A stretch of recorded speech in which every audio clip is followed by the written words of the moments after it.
Good evening, everyone. I'm Jenny Montgomery. I'm Brad Means. We do thank you for joining us as coverage you can count on begins with news out of Jenkins County, where the GBI has identified a woman found dead there after more than 3 decades. Her case is the first one featured in our 2021 Cold Case project.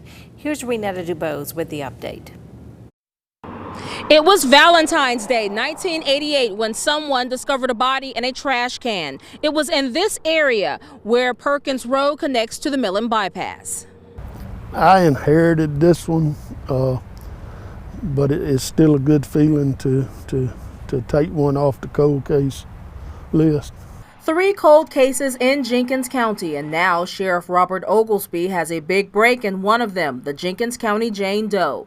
The GBI reports the unidentified 26-year-old is Chung Eun Kim. She moved from Korea to the United States in 1981 and lived in Hinesville, Georgia, near Fort Stewart and an hour outside of Savannah. Sheriff Oglesby credits the GBI for its work in identifying the 35-year-old remains, only known to be an Asian woman, 5 feet tall and around 140 pounds. There were several people that were talked to and thought they might have seen something, but nothing ever really panned out.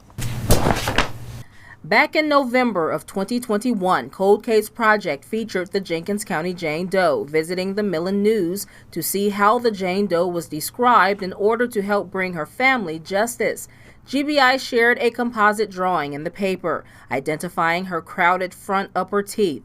Joe Brady, now owner of the Jenkins County Times, ran the Millen News then and allowed us to bring our cameras to help ID Jane Doe.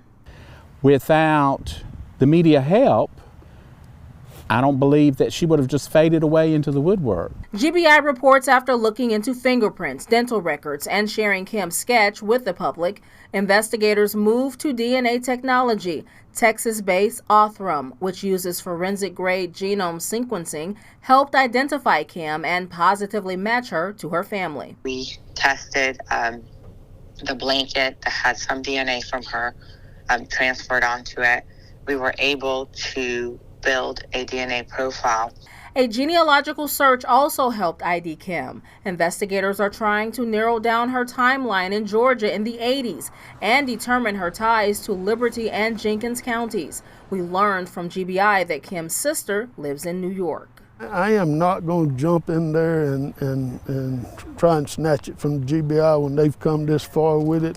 While the identity of Chung Eun Kim is a first step, the GBI is still working to find out who killed her. In Millen, Renetta DuBose, WJBF News Channel 6. To read the original Jenkins County Jane Doe story or submit your own story to be told, visit our website, WJBF.com, and click on Cold Case Project under the News tab.